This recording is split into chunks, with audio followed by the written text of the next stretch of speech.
In today's episode of the Motorhome Matt podcast, Auto Trader join us to explore the state of motorhome sales and take a helicopter view of the market. A helicopter view. In the news, Rachel Reeves, she's the Chancellor, has intervened in the car loans case. And we answer your questions on adding bunk beds to a motorhome, future-proofing a motorhome purchase, and tips for refillable gas.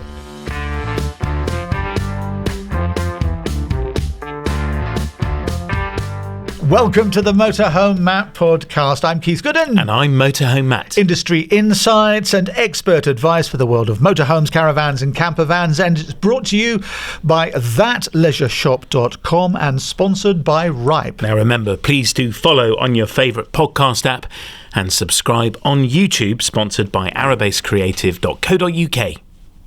Straight into the news then. Rachel Reeves, the Chancellor, appears to have intervened in the car loans case. Can you just give us some background on this one then, Matt? Yeah, so two lenders were taken to court and the judge ruled that the current guidelines were not robust enough and that the consumer not only needed to be informed that they were paying a commission to the dealer or the finance broker, but they needed to be informed on how much they were paying, and the risk was that there could be backdated to whenever, some point in the past, and all these commissions that were paid that were not declared in terms of the amount could be reclaimed because potentially the consumer could have got a better deal. Right, like the mis-selling scandal in the banks. I'm not suggesting this is a scandal, but when you take a loan out, yes, you pay commission to somebody. Yeah. The difference between the way they want it and the way it's been is that you never knew how much commission that you were passing on to the broker or whoever for setting up this agreement. The case in court said, from now on, you must know as a consumer how much is going. And this has affected you recently, hasn't it? It has, yeah, because this is not just motor finance. This is motorhomes, camper vans, anything with an engine. But it's also beds, sofas, any form of consumer finance. We recently refinanced something, so commercially, so a business loan. So it was non-regulated by the Financial Conduct Authority.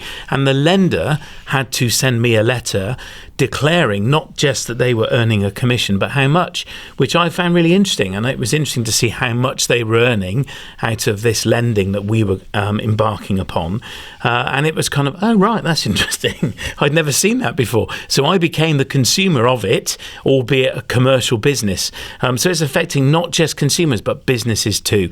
And the risk is that if this goes to the Supreme Court, which it's due to, no date's been set yet. Not yet. We're hoping it's imminent. But if the judge there rules that people can go and find out how much commission they've paid for the last 10 or 20 years on all the finance they've had, and then potentially claim it back, the market would just collapse, and lenders will just pull out of lending in these marketplaces where this is affected, and it will just have a massive derogatory effect for the consumer in terms of choice. So who they can lend from will end up being one or two lenders, and that's it. Yeah, we must say, however, and I mentioned the banking scandal from a few years ago, nobody's approaching this as if people who've been setting up finance agreements have been acting illegally in any way. This is about information. The court has ruled that you as a consumer should know if commission is being paid, and Matt says that you could go back and claim commissions. That isn't a given.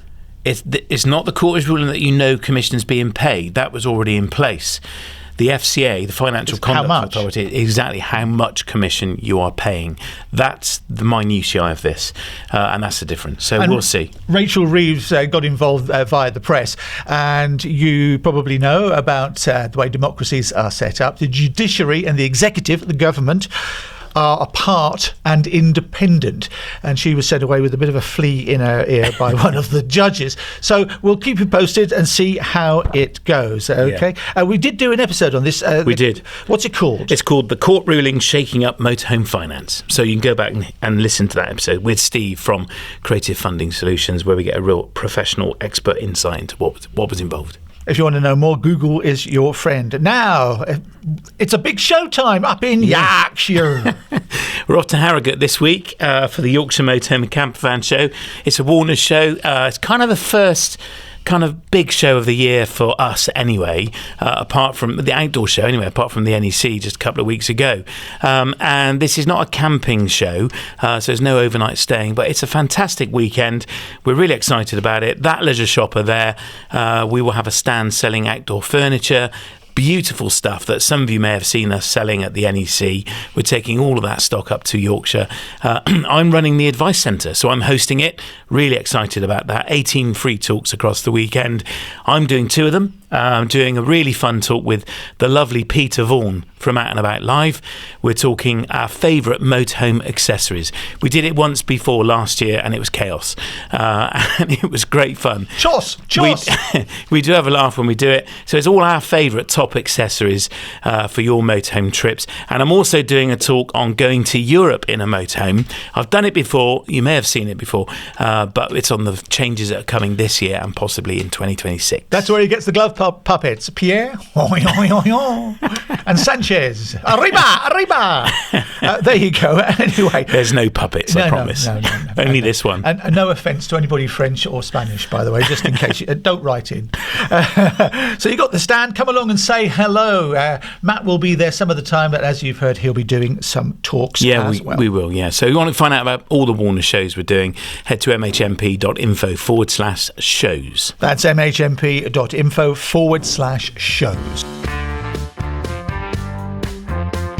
You've heard me talk a lot about Ripe Insurance here on the Motorhome Matt podcast, and one of the things I love about them is the bunch of people behind the brand, and I'm delighted to be joined by one of them today. This is Mel, Head of Underwriting Operations at Ripe. Good morning. Hi, Matt.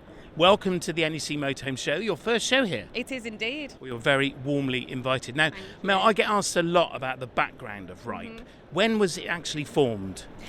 Ripe started out over 20 years ago. Okay. We actually started by insuring people's passions, so things like cycling. We do over 900 different sports, golfing. The natural step for us was to go into motorhomes and caravans and all those leisure type of policies, really. Now, I understand that the motorhome market for you is your fastest growing market right now, for which, of course, I take full credit. Of course. But tell us a little bit about what you cover in the campervan conversion market particularly. Yeah, so conversions have just got so big over the last few years, and we're seeing it more and more, not just through our customer base, but also through your listeners, from the questions that we get as well. A lot of people are struggling to get cover for conversions nowadays, and so there's some things that you can do to make sure that you are getting the right cover for you. One, make sure that all the dangerous bits are done professionally. Your heating, your electrics, things like that. The main thing is we want to make sure that everything's safe, as do you. Yeah. The other side of it is modifications. Some insurers will want to know any which way, whatever you do with that camper. At Ripe, all we need to know about, does it affect your performance, your braking or your suspension? Okay. If you've just changed your bumpers or your side panels, just put it in the value of your motorhome and it's covered. So there's lots of things that actually the policyholder doesn't need to tell you about. Correct. When it comes to modifications, there is, as I say, braking, suspension, performance, let us know. Otherwise, just put it in the value. Love it. And how many policies have you got on book at the moment? Over the whole of Ripe, we've got over 370,000 policyholders currently. They are all serviced by our contact centre up in Manchester, which is great. So we're dead easy to get hold of. But one of the main things that we've tried to do is make sure our online journey is as easy to understand as possible. Yeah. So if you need anything, whether it's to purchase a policy or just information, it's so easy to go online 24 hours a day and have a look at that. And I can vouch for that in my own experience. And if you're looking for an insurance quote, remember you can get 15% off your premium with Ripe. Use the code MotorHomeMatt when you ring or click the link in the description. It's the Motorhome Matt podcast with me, Keith Gooden. And me, Motorhome Matt. And it's brought to you by thatleisureshop.com and sponsored by Ripe. So let's get into the main bit of this week's podcast. Is the motorhome boom well and truly over, Matt? This is a big topic and there's all sorts of views and opinions on this. And I was genuinely intrigued to try and get some facts applied to it. Now, I love data. data doesn't lie. If you can pull the factual data from wherever you're getting it from, then you really can start to understand some true insights as to what's going on. And I spoke to Auto Trader months ago about the data they hold on our industry, because I was intrigued as to what their view of it was based on their data. And I was delighted when they said, yeah, we're happy to share this, because getting a big corporate like that, Auto Trader's a household name, isn't it? You've heard of Auto Trader. Indeed, I have. They've been around forever. And getting a corporate like that to come on a podcast like this is no mean feat. So I was very grateful and very excited when Tom Roberts was put up to come forward. And Tom's got an amazing job title. He is the Bikes, Leisure and Commercial Vehicles Content Marketing Manager. I can tell you one thing about poor Tom. He hasn't had a pay rise in a while, because instead of giving people a pay rise, companies like to give you a longer title. You should see his business card. It's like a landscape strip. So that's his role. And Tom has an amazing background in vans, commercial vehicles, and has been at Auto Trader a little while. And he is responsible for the content marketing side of Auto Trader, and particularly the leisure side. So it was great to have a chat with him.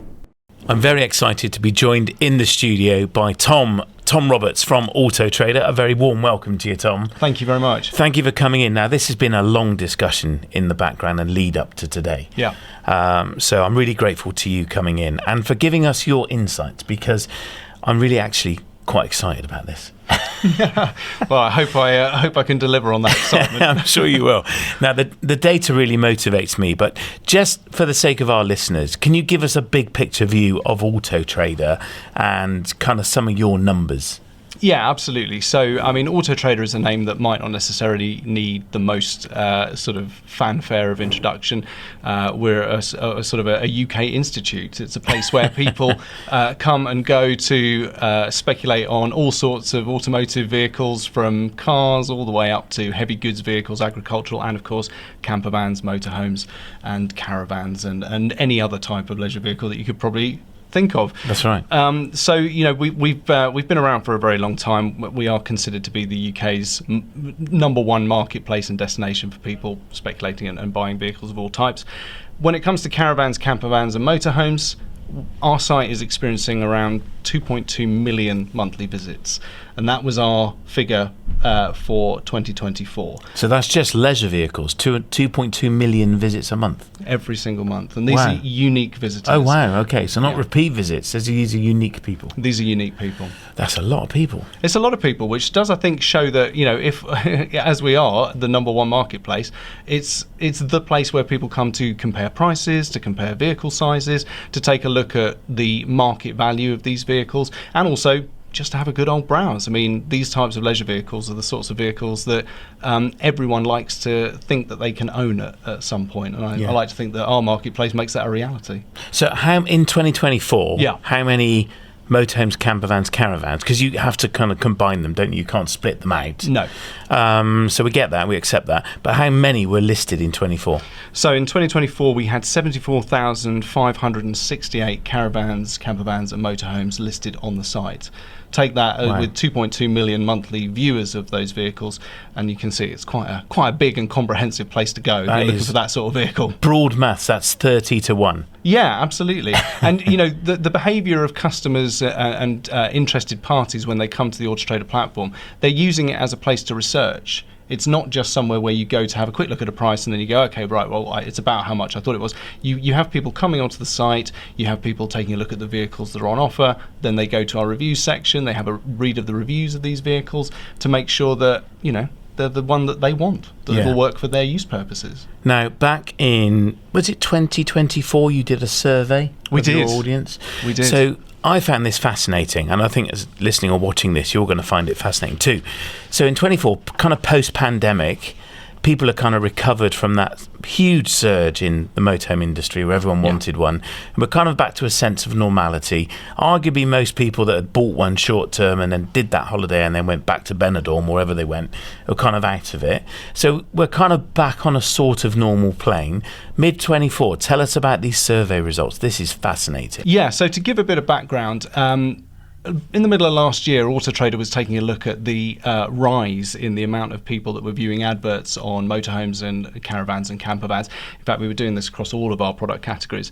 And what we noticed was that over the last 5 years, up to that point, there had been a 59% increase in the advert views on motorhomes, caravans and camper vans on Auto Trader. So that's huge. You've got a 60% increase almost of people looking for these things. So we decided it was time to put some research out into the field to kind of get an idea of what consumer intent was like around the sort of purchase and acquisition of these vehicles. And some of the really interesting headline figures that came out of that research were, for example, 1 in 5 Brits are already planning a motorhome or caravan holiday over the next 12 months. Hang on, 1 in 5 Brits? 1 in 5 Brits. That's a big, that's a big number. It is. So 20% of the UK's population that can afford and can indeed run these vehicles and drive them, you know, and have a valid licence, are in the field already wanting to take these types of holidays. Wow. So that obviously means that right up into summer of 2025, you've got these people who are intending to do that and may even already have done that up to this point. Wow, that's really exciting. So I've been kind of chastised a little bit recently because I put some content out just a few weeks ago where I said I think our industry, and I was looking at statistics from the USA, and I believe our industry is thriving. And not every motorhome dealership or small business sees that right now. You know, they've still got the gas bill, the electric bill to pay, the wage roll has to happen, and it's the winter still, you know, early spring. Times are tough, you know, we're finding it difficult. But what you're saying is, despite this current economic climate and this alleged spending kind of, you know, freeze, that you're saying that we've got 20% of the country that are looking to do a motorhome holiday. Absolutely. And indeed, 22% of the same people that were asked, so the same, 1 in 5, were also saying that the cost of living crisis itself has actually made these types of holidays even more attractive. So the perception is then that a motorhome, camper van or caravan holiday is great value. Is absolutely great value, and it also returns you to this wonderful lifestyle of almost having kind of unparalleled freedom. You can hitch up your caravan, you can get into your motorhome or your camper van, you can drive anywhere in the UK or overseas, you know, just getting your vehicle onto the Eurostar or a ferry, and you can enjoy yourself wherever you want to go. It's basically you're taking your home with you. You can, absolutely right. Well, I know that. You know that better than most. Yeah, that's right. Yeah, but I find it fascinating that 20% of the people you surveyed, which you can extrapolate out into the whole of the UK. Yeah, let's do that. But that's really encouraging. That's really encouraging. Yeah. And you know, we hear the rhetoric that prices of a campsite have gone up, and they've gone up, and people are blaming campsites for being too expensive and so on.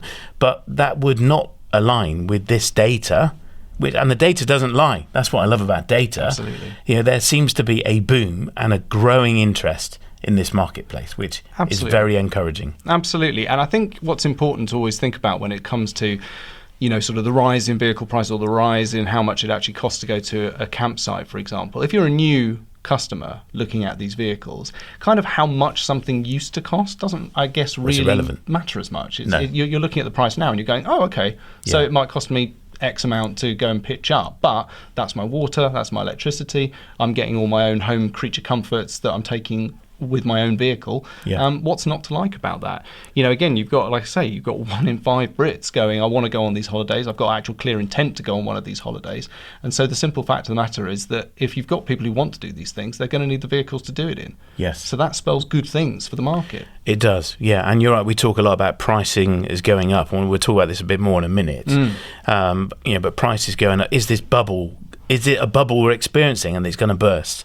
I don't believe it is, but we'll come back to that in a mo. So tell us, what else did your survey query people on? Well, we queried them on all sorts of things. So we've got, you know, nice signs of the growing popularity of motorhomes and caravan holidays, reporting that around a third of Brits, 32%, said that this type of holiday appeals to them. So not only have you got 20% of them going, oh, I'm definitely going to do this, you've actually got 30% of them going, you know what, I'd actually quite like to do this. So the intent is on a sliding scale with everything else. You've got the 21% saying that they would like to go on the holiday. You've got 20% saying they're already planning one. Right, okay. So that's the bit that I always go to, is like when we actually asked people last year, you've actually got 20% of them who go, well, I'm already planning to do this. It's not just I'd like to do it. I'm actually going to do this. And I don't suppose you know how many of those already own a motorhome or are looking to buy one? Sadly, I don't know that. No, that's drilling right down it. That would be fascinating to know. That would be fascinating to know. And definitely next time we do some qualitative research like this, because I think it's only natural. We saw some really good success and really interesting figures coming out of last year's research. Yeah. It only makes sense that we're going to do it again this year. Yes. And I think in that case, we're going to be able to drill, I think, far more effectively into that data. I think that would be. I'd love to get involved with the demographic planning of this survey next time, Oh. because there's some big questions there around. Okay, so you've got intent to do it, but do you own a camper van yet? And what are you planning to spend on one? Yeah. And when are you planning to buy it? And I think from an industry, we've seen lots of changes around timescale to purchase. So, our industry typically sees a huge uplift in March, April. Into the summer when people buy a camper van and motorhome. And I've spoken to a number of people in the trade that says, well, they're just going to buy it when they're ready. That might be December, it might be January. And we saw dealers at the recent show, which you came to in Birmingham, and there for the first time because they believed that February is a good time to be trying to sell a motorhome because people have an appetite. And that's quite new. So it would be interesting to understand more about this data and dig into it a bit deeper, maybe next time. Yeah, absolutely. It's interesting you say about sort of marketing kind of months in advance of an event. I mean, I'm going through some interesting stuff with estate agents at the moment trying to sell a house. And they always say if you put your house on the market today and someone comes to you the day after and says, I want that house, you're not actually going to be moving out of that house for 3 or 4 months. So you know that these things are going to take time. You know that acquisition will take time. So you also can extrapolate back and go, anyone who's in market right now and goes, do you know what, this summer I think I'd like to do my motorhome and camper van holiday that I've been planning to do for a while. They're going to start looking now. Of course they are. Yeah. They know that these things might take time. The research phase might take a bit of time. But they might also want to save for a few months, just get a bit more money under their belt so they've got money for the deposit on whatever finance deal or whatever deal that they might be going through for acquisition. So yeah, they take time, they speculate, they use platforms like AutoTrader to do it. Yeah, absolutely. Now, you also found out a little bit about kind of complementary activities from the audience you surveyed. You mentioned about eating out and food and drink. Yes. Well, with the cost of visiting restaurants and hotels rising 6% year on year in the UK, obviously things getting a bit more expensive. The effect of inflation is obviously having an impact on people's wallets. So the Brits, in general, their interest in going on a motorhome or caravan holiday has actually increased again by a fifth since the start of the cost of living crisis. Right. We're seeing these holidays being seen by the people, by the audience for these vehicles.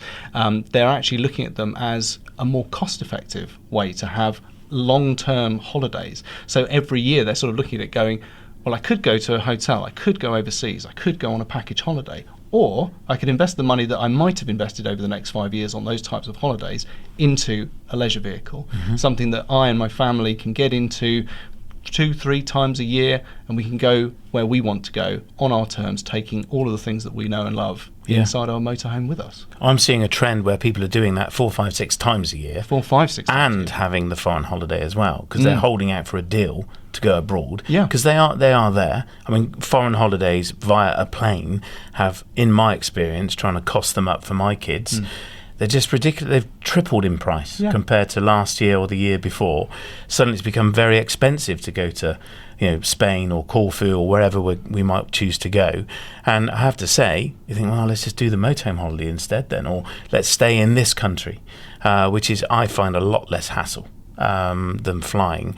And it's very interesting, actually, when you put that against what might be perceived as a sort of a higher acquisition price for a motorhome, for example. Say a decent motorhome is 75 grand, or more. Let's just say 75 grand. Yeah. You divide that up into 5 years over the amount of money that you might have spent on a holiday. And I think you sort of see that big upfront price on a vehicle and you think, well, I'm going to have to pay that all in one go. But ultimately, you're spending the same amount of money that you would have done on multiple holidays a year, but you're doing them on your own terms in these lovely environments, in the vehicles. That takes us then on to this topic of, we're going to jump around a bit here. Okay. Onto, I spend 75k on a vehicle now, but what's it going to be worth in 3 or 5 years' time? Quite. So the cost of ownership, the total cost of ownership is going to be how much? Now, people are worried that this is a price bubble and it's going to burst.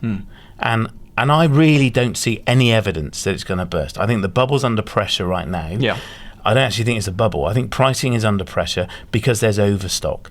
So dealers have got lots of motorhomes in stock. So I think this right now, you're going to see a big uplift in vehicles for sale when you survey this again. And we're seeing good discounts on 2024 models that are still for sale because the cost of living crisis has caused a slowdown in purchase speeds.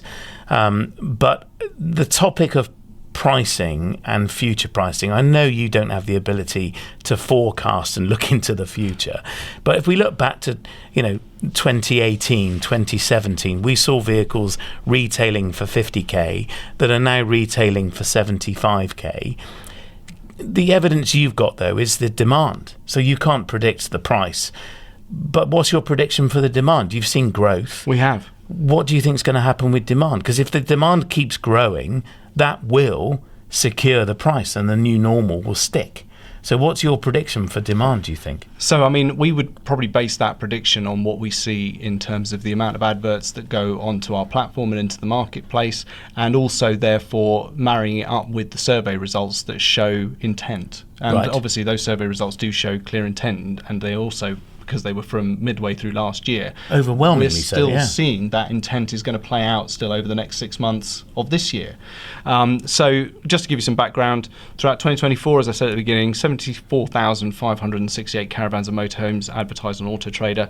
That was 14% up from the 65,000 that we had advertised in 2023, which was 13,000 more than the 51,000 that we had advertised in 2019. So you can see that there's been quite a significant jump. Obviously, the pandemic and demand, it's difficult for us to kind of use those as reliable figures because it was such a strange time for everyone around the world and every industry that was selling anything. But cynically, I suppose we could say, but in 2021 and 2020, everyone and their dog went out and bought a motorhome because it was the only holiday we could have. Yeah. And now your numbers are just growing because they're dumping that stock back into the market because they're back off on a plane somewhere else. And that may be true, and there certainly is an element of that. But conversely, the data suggests that the demand is growing, and therefore there are more and more motorhomes being registered new, and that actually the market is growing. The marketplace is growing. There are more and more motorhomes. There's over 500,000, I think, registered on the road.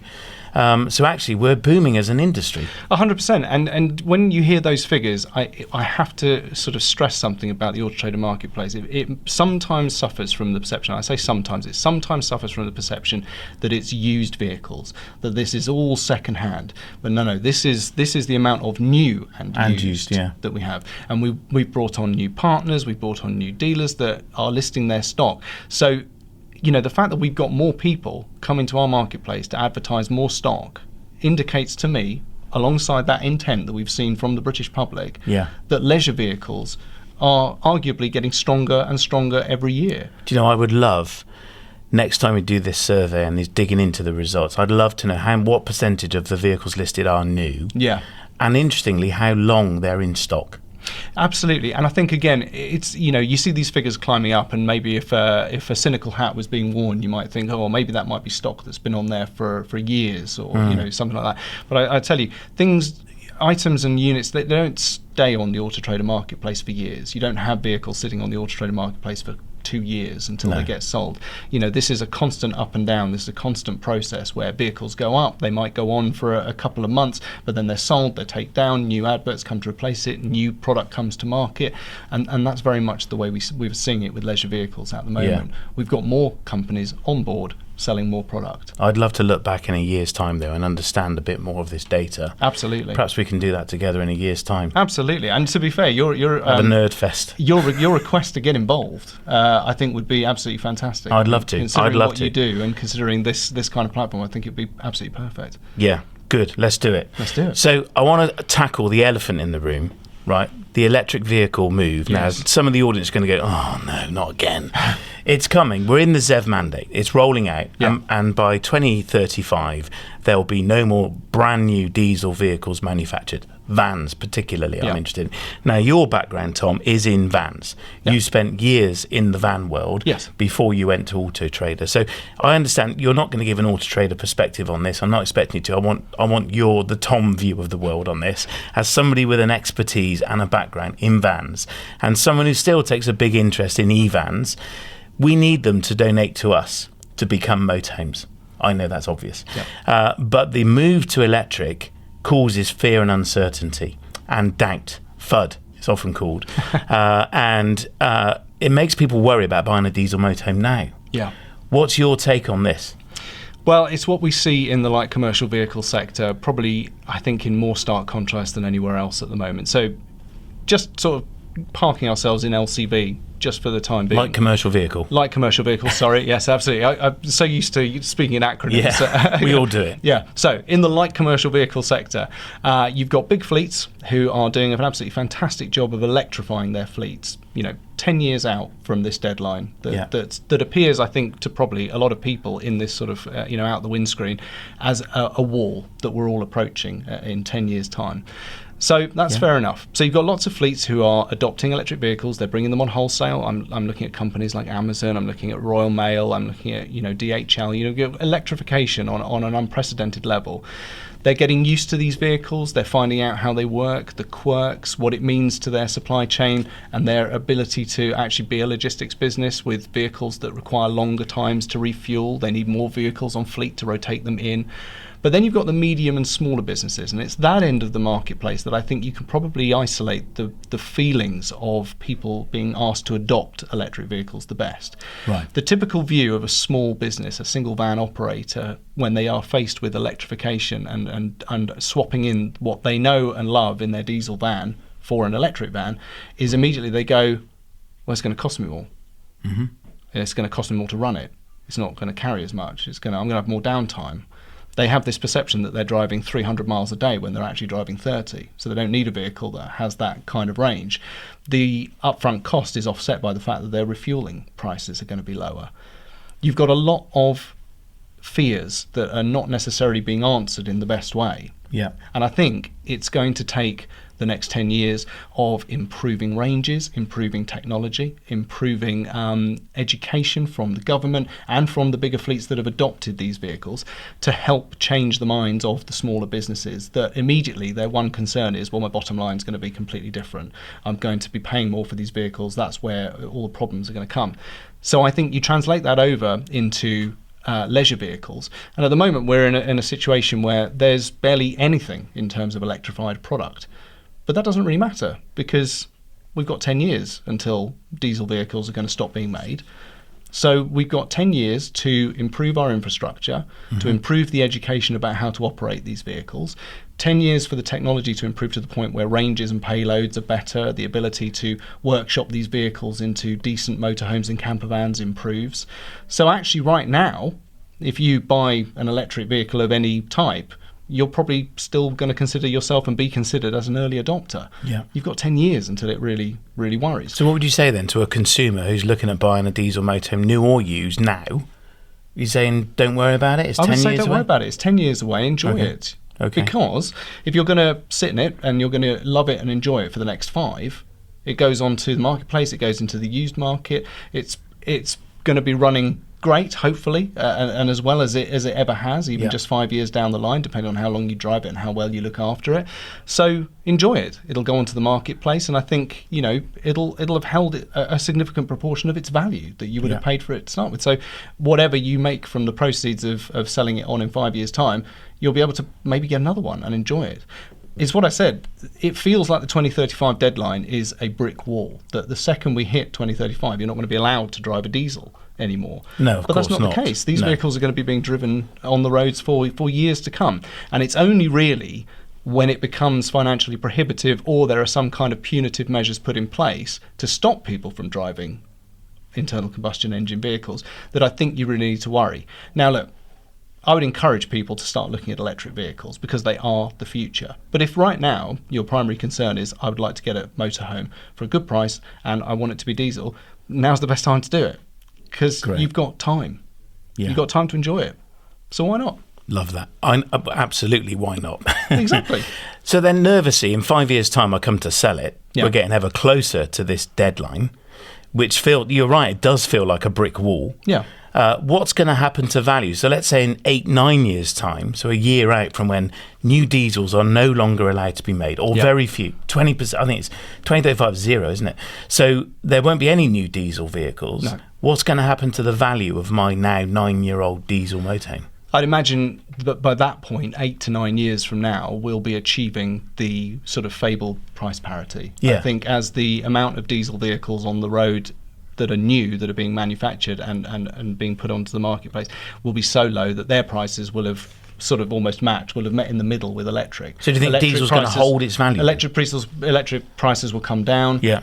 I think diesel vehicles will have slightly gone up a bit because there's less of them in the field. I so agree. I think their values will still be being That's held. interesting. You use that term price parity. It was a phrase given me by Paul Kirby, the electric van man. The great Paul Kirby. I know he's a good friend of yours. He's a good friend of ours here too.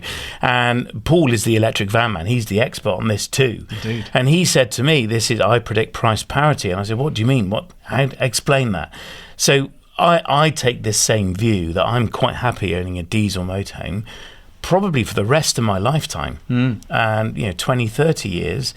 It may be I get into electric motorhome at some point, but if you're listening to this or watching this and you're thinking, well, I'm a bit nervous about buying a diesel, what we're both saying is don't worry about it. The value's going to hold strong. The demand is booming. 20% of the UK population want to go and have a holiday in your motorhome. Well, maybe not all of them. But there's a demand, and the demand seems to be growing and booming. Absolutely. And this is the point, 10 years down the line, technology in electric vehicles is going to improve. I mean, who knows what that first shining beacon of electric motorhome or camper van technology is going to look like. Yeah. I mean, look, already we've got vehicles built on, for example, the new Ford Transit Custom. You've got camper vans that are already being made on the Ford Transit Custom platform. That is an electrified platform. It's a hybrid platform. Well, you saw us test drive the e-Endeavour from Bailey as a prototype. Exactly. That's not gone into production yet, but it was interesting that Bailey took it that far to they actually registered a van on the road that was all electric. It's a proof of concept. Yeah. It's going to work. I mean, it's where we're going to be eventually. But Yes. right now, we're 10 years away from the deadline that these vehicles are not going to be allowed to be made. Yeah. So if you want to get one, I would say get one. There's plenty on the Auto Trader platform. Head to the marketplace. You'll see what I mean. Nicely wrapped. Tom, thank you ever so much for coming in. It's been really insightful, and it's great to have built a relationship with you and with Auto Trader. And I very, very much look forward to seeing where we can go with this together. We are a very passionate marketplace, and one for you that commercially is growing. And I'm intrigued to see how you continue to invest in us as a market, and it's great to have you as part of our marketplace. So thank you for coming in today. It's been an absolute pleasure. Thanks for having me on. That's Tom Roberts. He's the Bikes, Leisure and Commercial Vehicles Content Marketing Manager at Auto Trader. He is indeed, yeah. So it seems there's a huge demand, and the industry then is booming. Well, it would seem there's huge demand. The stats they have are really encouraging. I was very excited to hear about the surveys they've done in the past. And since that interview, Tom and I had a chat, and I am going to get involved in future surveys they do.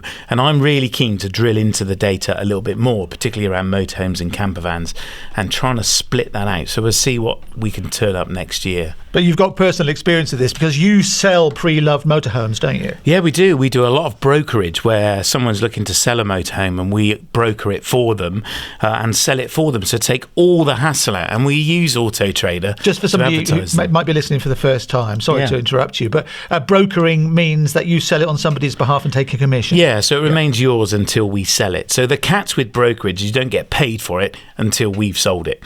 And we ask you to continue to insure it because it's your asset, and we will find the buyer. We take care of all the advertising, all the viewings. We can deal with finance. We can deal with a part exchange, the security of funds coming to us. Having someone turn up on your front door and start kicking the tyres. There's all sorts of fraud going on when people are selling privately. People are actually getting in the back on a test drive and pouring a glass of water on the floor, and then after the test drive saying this motorhome's full of water. Well, you always get wide boys and girls, don't you, in any business, and you've just got to keep a look out for it. And I suppose by brokering with somebody like you or somebody else, who's got a good reputation, then you see all this nonsense, don't you? Yeah. You know about it firsthand, and so for a commission, you can sell somebody's motorhome with them and give them peace of mind. Yeah, right? the big thing we do is agree a fixed return with the seller. So we discuss with the owner how much we're going to return them when it sells. So you know exactly what's going to happen when it's sold. And we also agree with them what we're going to advertise it for. So when they see the advert, it's not a shock. And we're a business. We're trying to make some money here as well. There are costs, of course, when we sell a motorhome, VAT on the margin, the servicing if we have to do that, any preparatory costs. We just sold a motorhome, needs a cam belt, it needs set tyres. And we've had a conversation with the seller about that. And we've together worked out what they're going to earn from it. And they're happy and off we go. So it's a really, really good and easy service. We don't sell that many motorhomes compared to some dealers. So I am dead fussy about what we sell, and they are handpicked by me and the team. So we are very particular. So if you're thinking of selling your motorhome, very happy to have a chat with you about it. We tend to go here newer, so less than 10 years old. That's where we like to be. But if you've got a motorhome you're thinking of selling, then do get in touch. I'd be very happy to have a conversation about it. And if you're looking to buy a motorhome, go and check out our website, motorhomeholidaycompany.com, or look at us on Auto Trader, where we list everything for sale. So what would you say to someone then looking to buy their very first motorhome? Because it's buying season, isn't it? It is now, yeah. Do it. Don't wait. People wait until they're going to retire. And I hear this all the time. It's, oh, yeah, we're going to get a motorhome. And there's this perception we've got to wait until we've got all the time in the world to use it, which is fair enough. But my view is, given my story of the last year, carpe diem, seize the day. You just don't know what's around the corner. A motorhome is a brilliant way of getting a quick and short, sharp escape from the humdrum of your daily routine. I love going away for our weekends in the motorhome, and it feels like we've had a week away, even 1 or 2 nights. It's a brilliant way of staying sane, frankly. So good for your mental health, so good for your well-being, and it gets you out and about. It does mean if you buy one, the DIY jobs at home will never get done. And speaking again as somebody now with 3 years into this podcast who knew nothing about motorhomes before we started the podcast. You still don't know anything about motorhomes. My background was journalism and presentation. I'm devil's advocate, by the way. You might have noticed. I mean, I've never met such a committed, pleasant group of people in my whole puff. Oh, that's lovely. I love that. Apart from you. Apart from me. We are a passionate bunch, I have to say, and it is an absolute joy and delight to be in this industry. You're right. Even the people behind the scenes are just as lovely. It is a lovely bunch, yeah. It's the Motorhome Matt podcast. I'm Keith Gooden. And I'm Motorhome Matt. And it's brought to you with thatleisureshop.com and sponsored by Ripe. It's time for our Q&A, the questions and answers, where you ask the questions and Matt, the expert, he gives the answers. First of all, Ashley Price is in Manchester. Hi Matt, hi Keith. It's Ash calling from Manchester. Now I've been looking at buying motorhomes for myself and my family. We have a young family. I have a daughter who's 8 and 2 boys, one's 13 and one is 14. Myself and my partner, we need quite a big motorhome for the plans that we've got. And we're struggling to find the correct layout with rear bunk beds for the boys. Now, I've been looking at converting an existing setup from a U-shaped layout or a fixed bed at the back. Now, is it possible to take out any of those layouts and have bunk beds installed professionally or non-professionally? Thanks guys, keep up the good work. So Ashley is asking about bunk beds for the kiddywinks. Yeah, it's a valid point. When there's 5 of you, trying to find a layout with the right sleeping arrangements can be a challenge. They do exist, motorhomes with bunk beds, but generally only 2 bunk beds at the back. We actually did this to an American RV years ago. We took the rear lounge out. It was a very odd layout, and we fitted IKEA bunk beds in the back. I have to say, a professional team fitted them and secured them exceptionally well. And that's a big thing here, is making sure that any addendum like this you do, or amendment, is done correctly and safely. Also, check your payload. If you're adding a lot of wood into the van, make sure the payload is going to hold it. And check your seatbelt numbers too. If there's 5 of you, you need to have 5 seatbelts. Lots of rules and regs around seatbelts. But adding beds, it's absolutely possible. We did it, and we did it very successfully. And we had 4 bunk beds in the back and a double bed in the front of this big American coach. So it would be feasible to do, but just be sensible about it and don't go changing the seatbelt numbers, that's for sure. And don't let the kids travel in them when you're driving. Hell no, definitely not. They need to be clipped in. Yeah. Thanks, Ashley, for the question. Hope that helped you. Paul's in Newtonards, which is in Ireland, I believe. He says, I'm nearing early retirement and want to purchase a new or nearly new 3 to 4 berth motorhome, but want it to be as future-proof as possible. Do you know of any manufacturers who have lithium batteries and compressor fridges as standard? I've looked at Adria, but they only put the compressor fridge in the compact at present, and I can't understand why they've not carried this into the Coral and Matrix range of full-size motorhomes. This really is a case of research. In terms of lithium, it's possible to do an upgrade from lead acid to lithium, but you need to check the output voltage of the motorhome's charging system. I speak at length about this at shows in Q&A sessions. It's about the BMS, the battery management system on the battery, and what voltage it requires to charge and recharge that lithium battery. We've unpacked this in the past with Richard from TechNX, so go and check that out. But it really is about gathering brochures and browsing Google. There's kind of too many variables to be able to answer this concisely, but my advice would be also head to a show and start browsing motorhomes for sale at the Warner shows this year. There's loads of them throughout the year. There's 9 of them coming up, used and new motorhomes, and head to the big indoor shows as well in Birmingham, and go to your local dealer and talk to them about the products and brands they've got. You mentioned Adria, but there are loads of other brands too, and some of them I'm sure will be fitting both a compressor and lithium battery. Here's one at Phil O'Sophical. That's Philip O'Sophical. It reminds me of my cousin, Bend Over. Hi, Matt. We have gas flow refillable, and when planning getaways, I make a note of LPG filling stations en route.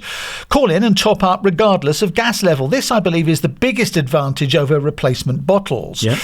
Called into your shop recently with an autograph book in hand. I should have known better. What, you trying to sell them? I should have known better than to expect a Podcaster of the Year nominee to be waiting behind the counter all day just in case a fan showed up. No doubt I will have to wait for Keith's memoirs to be published, The Good and the Bad and the Ugly Truth. My memoir is going to be called Irish Chapas. It'll all become clear when it's published. To discover if your newfound celebrity status has changed you at all. Keep the podcasts coming, says at Phil O'Sophical.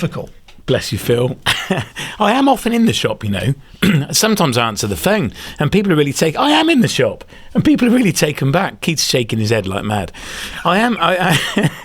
And people say, is that Matt? It's like, yeah.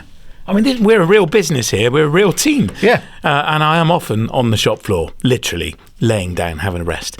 Close the door, Matt, they say. Ba-bum. So, yeah, Phil, mylpg.eu is your friend when it comes to hunting out gas. I was recently talking to Carl from Gaslow about this point, and we were discussing the fact that gas refill points are becoming fewer and fewer, not disappearing, but becoming less prevalent. And he made the comment, as you do, about filling up en route. And there's this kind of obsession with filling the bottle before you head off from home. You don't need to. Find somewhere en route to fill it up, which I thought was really good advice. We're hoping to get Carl on from Gaslow. So we are hunting you down, Carl, and I am going to find an hour in your diary when you can come on the podcast. There we are, I've said it out loud. When you refill, I'm presuming the LPG is in liquid form, is it? Yeah, it is, yeah. Yeah. So it's going to have a weight to it, isn't it? Yeah, of course. Another reason not to always fill before you leave home, because you're just using fuel to transport it, aren't you? That's true. Why? You're wasting diesel to go and get it. Just en route. There's loads of places that sell it, and mylpg.eu is a great app. It has pricing as well. I'm told it's not always fully up to date, but in my experience, it's been good enough. And that's where we refill our bottle via that app. There you go, philosophical. I hope that has been a help to you. If somebody wants to ask you a question, what should they do, Matt? We'd love it if you did. Head to mhmp.info/ask Ask Matt. You can record your question by clicking the orange button. Please tell us where in the world you are, or if you'd rather not hear your own voice, you can fill out the form and we'll read it for you.